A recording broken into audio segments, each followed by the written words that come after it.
दबाए हुए लोगों को अपने राइट के लिए वॉयलेंस करना पड़ता है।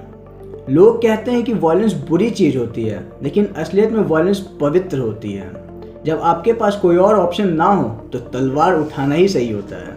ये कहना था अमृतपाल सिंह का, जिनके कारण पंजाब में खालिस्तान की डिमांड फिर से बढ़ गई है, जो कि 1984 में बंद हो गई थी।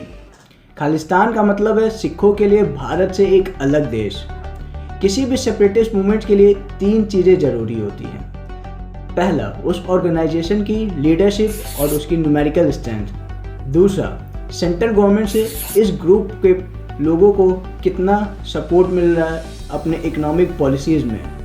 और तीसरा, एक्सटर्नल कंट्रीज़ यानी फॉरेन कंट्रीज से कितना सपोर्ट मिल रहा है आर्म्स और पैसों के मामलों में। अगर किसी भी ऑर्गेनाइजेशन के पास ये 3 चीज़ें हैं तो वो ऑर्गेनाइजेशन एक सक्सेसफुल ऑर्गेनाइजेशन कहलाएगी और उस ग्रुप का सबसे ज़्यादा चांस रहेगा एक सेपरेट स्टेट बनाने का। पंजाब में सेपरेटिस्ट मूवमेंट की स्टार्ट हुई थी 1980s में, लेकिन इसकी बीज पड़ गई थी पार्टीशन के पहले ही। सिखों ने ब्रिटिश गवर्नमेंट को अपनी लॉयल्टी प्रूव की थी अपनी जान देकर, लेकिन इसके बदले उन्हें सिर्फ धोखा मिला। जालियांवाला बाग इंसिडेंट ने सिखों को ब्रिटिश गवर्नमेंट के खिलाफ कर दिया था। उनका गुस्सा और तब बढ़ गया जब उन्हें प्रॉमिस किया गया था कि उनको आर्मी सर्विस में 33% रिप्रेजेंटेशन दी जाएगी, लेकिन असलियत में उन्हें काफ़ी कम रिप्रेजेंटेशन दी गई। सिख लीडर्स की डिमांड थी एक अलग देश के लिए, लेकिन उस वक्त सिर्फ मुस्लिम लीग की ही डिमांड पूरी हो सकी, क्योंकि मुस्लिम्स की पॉपुलेशन काफ़ी ज़्यादा थी सिखों के कंपैरिजन में।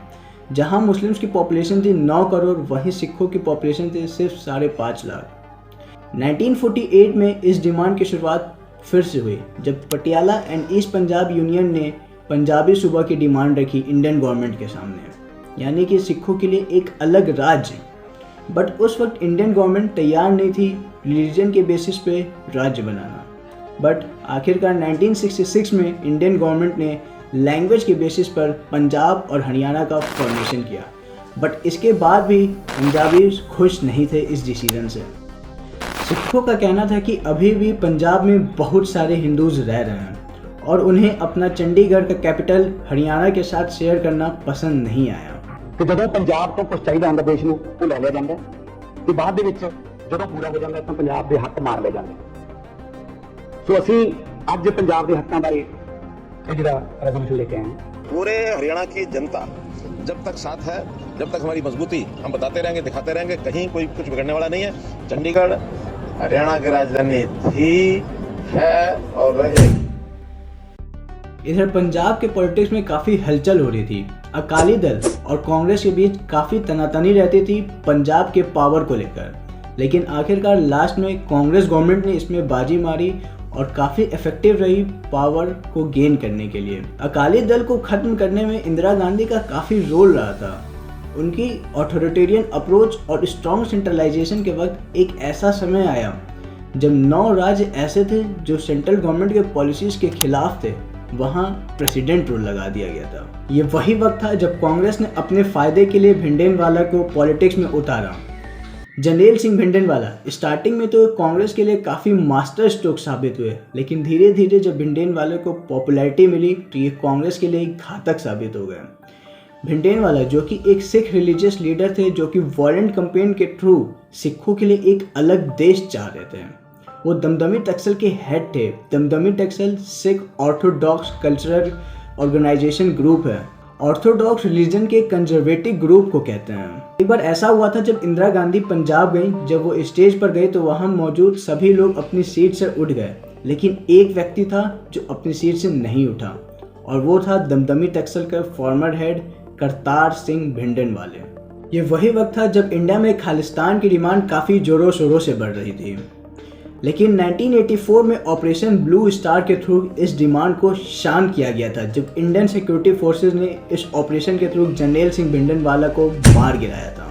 इसके बाद काफ़ी समय तक ये डिमांड शांत रही थी, लेकिन रिसेंटली ये डिमांड फिर से उठ गई है और इसके रीज़न इस बार है अमृतपाल सिंह, जो कि सिर्फ 29 ईयर ओल्ड है और सिख रिलीजियस लीडर हैं, जो खुद को भिंडेनवाला की तरह ड्रेस करते हैं। उनकी पगड़ी हो या फिर उनका ड्रेसिंग सेंस हो, दोनों काफ़ी मैच करता है। अगर आप फोटो को देखें तो पहचानना मुश्किल हो जाएगा कि कौन अमृतपाल सिंह है और कौन भिंडेनवाला है। अमृतपाल सिंह पहले दुबई में काम करते थे, लेकिन दीप सिद्धू जो वारिस पंजाब डे के हेड थे, उनकी मौत के बाद इंडिया आ गए वारिस पंजाब डे के हेड बनने। दीप सिद्धू अगर आपको याद हो तो रिपब्लिक डे 2021 के दिन ब्रेडफोर्ड पर खालिस्तानी फ्लैग फहराने के लिए एलएसडी इन्वॉल्व थे।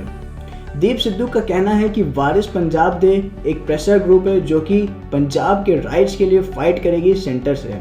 लेकिन 15 फेब 2022 को दीप सिद्धू का रोड एक्सीडेंट में डेथ हो जाती है और उसके बाद दुबई से आकर अमृतपाल सिंह इस वारिस पंजाब डे के हेड बन जाते हैं। लेकिन दीप सिद्धू के फैमिली मेंबर्स मनदीप सिंह, उनके भाई का ये कहना है कि उनको नहीं मालूम कि एक लड़का दुबई से कैसे आकर उनके ऑर्गेनाइजेशन का हेड बन जाता है। उनका कहना है कि वो अमृतपाल सिंह से पहले कभी नहीं मिले थे। उनका कहना है कि मेरे भाई ने ये ऑर्गेनाइजेशन की शुरुआत की थी पंजाब के लोगों को न्याय दिलाने के लिए, लेकिन अमृतपाल सिंह अपने फायदे के लिए मेरे भाई और ऑर्गेनाइजेशन के नाम का यूज कर रहा है। अमृतपाल सिंह ने रिसेंटली अपने सपोर्टर्स के साथ अंजाला पुलिस स्टेशन पर अटैक किया था। 18 फेब 2023 को पुलिस ने लवप्रीत सिंह को अरेस्ट कर लिया था किडनैपिंग के केस में। लवप्रीत सिंह अमृतपाल सिंह के काफ़ी करीबी थे। इसके बाद अमृतपाल सिंह ने पुलिस को अल्टीमेटम जारी करते हुए ये कहा, लवप्रीत सिंह को पुलिस ने गलत तरीके से अरेस्ट किया है, इसलिए पुलिस लवप्रीत सिंह को छोड़ दे, वरना पुलिस को इसका नतीजा भुगतना पड़ेगा, जिसकी जिम्मेदारी मैं नहीं लूँगा। इसके बाद 23 फेब 2023 को अमृतपाल सिंह और उनके सपोर्टर्स तलवारों के साथ अटैक करते हैं अंजाला पुलिस स्टेशन पर। कुछ देर तक तो पुलिस डिफेंड करती है, बट बढ़ते हुए वायलेंट भीड़ को देखते हुए पुलिस ये डिसीजन लेती है कि लवप्रीत सिंह को रिलीज़ कर दिया जाए। इसके बाद अमृतपाल सिंह ये कहते हैं कि अभी जो वायलेंस हुई वो तो वायलेंस थी ही नहीं, असली वायलेंस तो अभी बाकी है। उनका कहना है कि खालिस्तान की डिमांड टैबू नहीं है, जबकि प्योर है वो। साडा खालिस्तान दा जिहड़ा एम है ਉਹਨੂੰ ਈਵਲ ਤੇ ਉਹਨੂੰ टैबू ना बनाया जाए। अगर हिंदू राष्ट्र की डिमांड की जा सकती है तो खालिस्तान की डिमांड क्यों नहीं की जा सकती? When somebody says Hindu Rashtra, how many debates you have on Hindu Rashtra? No debates. When somebody says Khalistan, it's a threat to the country. It's not like that. लेकिन इसके बाद पंजाब गवर्नमेंट ने actions लिया और इस incident के through सीख ली, और अब पंजाब पुलिस को वायलेंस से लड़ने के लिए सिख मार्शल आर्ट्स यानी कि गटका सिखाया जा रहा है, और अब पंजाब को अपना इंटेलिजेंस ऑफिसर भी मिल गया है।